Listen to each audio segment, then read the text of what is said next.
It's the spring of 2012. Hundreds of the country's top-tier athletes are in Eugene, Oregon, nicknamed Tracktown USA, to compete for the chance to represent the red, white, and blue, and maybe one day capture gold.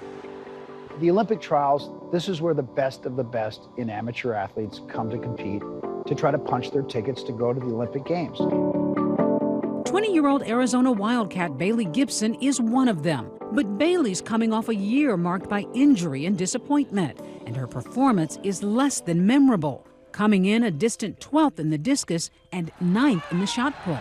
Didn't go as I wanted it. She knew she had a lot more potential there, so she was disappointed with her performance, definitely. What happens next is still a subject of intense dispute, controversy, and pain. Here's what Baillie tells us happened after the competition ends. Writhing from the agony of defeat, Baillie joins other teammates at a house party. Now, had you all been drinking? Yes. How intoxicated were you? I didn't think I was bad at all, at all. I mean, yeah, I'd been drinking, but it wasn't a lot. And I don't know, because it was like red solo cups, you know? Her friends want to hit the bars, but Baillie, underage and under the influence, makes a different call to her coach, Craig Carter. Why'd you call him? Because that's what everyone told me to do and what a lot of other athletes do, is you call the coach. She says Coach Carter quickly comes to get her. She'd later admit she was drunk and says getting in his car is the last thing she remembers. And I get in the car and then we're driving and all of a sudden I don't know what happens. The next day, she sees her coach at the airport. And if a hangover and those disappointing standings weren't heavy enough, Baillie says Coach Carter is sending her back to Tucson with baggage of a very different kind, humiliating and shocking. And he's like, "How do you feel?" And I was just like, "Well, other than I have a huge headache, I feel fine, you know?" And he's like, "Well, you don't remember last night?" No, not at all. She says Carter tells her they had sex in the backseat of his car. And what's more, he's got pictures to prove it. What were the pictures? Give me a sense of what you saw of yourself. Me laying there with no clothes on in the backseat of a car. So they were pictures of him having sex with you? Yeah, intercourse. What's your reaction when he's showing these pictures to you? I want to puke. I'm like devastated. What did he say to you next?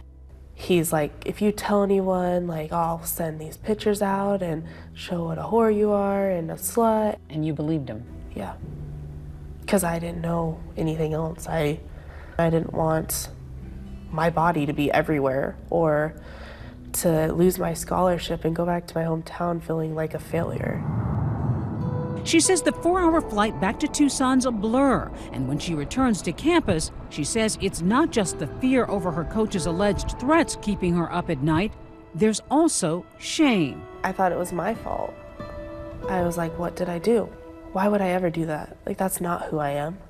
That's not what I'm, like, about. Does it occur to you to maybe call your parents? Well, I wanted to, but I was scared what they would think. I don't want to look bad in their eyes. But Coach Carter tells a remarkably different story about the nature of their relationship and how it began. He says Baillie initiated, instigated, and actively pursued a sexual relationship with him, alleging she viewed him as a prized conquest. She's like, "Yeah, I just want to have sex whenever you want to. Like, we'll just have sex just for fun." Soon, he says, the sex talk turns into action, a physical, consensual relationship. But however it began, it's not going to end well. Baillie heads home to Wyoming for the summer for what she hopes will be a respite from the remorse and regret.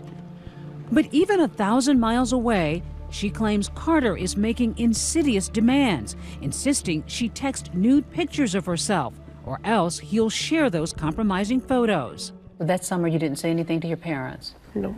And is it difficult for you keeping that secret? Yeah. It's hard when you can't tell the people who you love what's really going on with you. Then when she arrives back on campus for her junior year, she says Coach Carter calls her to his office. He's like, "You didn't tell anyone?" No, I didn't tell anybody. He's like, "Good, because we're gonna have sex a lot more." And I was like, "Well, I don't want that." Are you thinking maybe of reporting him? To the university? Maybe calling the police? I thought about that, but what are they gonna say? Well, you wanted it. So you're thinking it's his word against yours? Yeah, and he's got all the power. How often were you seeing each other sexually? Like twice, 3 times a week. He would just send a text. It was like, hey, 7 o'clock, team office. Carter would later insist that there was a genuine emotional bond between them. I don't know how he didn't pick up that I did not want him.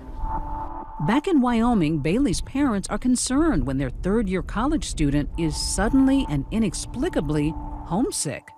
You know, she started wanting to come home a lot. She'd show up, surprise, and I just thought, well, she just needs to come home. She misses home.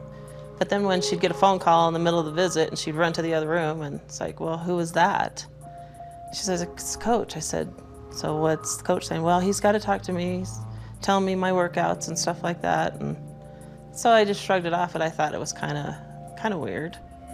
Did you see any changes in Baillie? Did she seem her usual self around that time and after that time? Well, I noticed she was a little bit more like down on herself.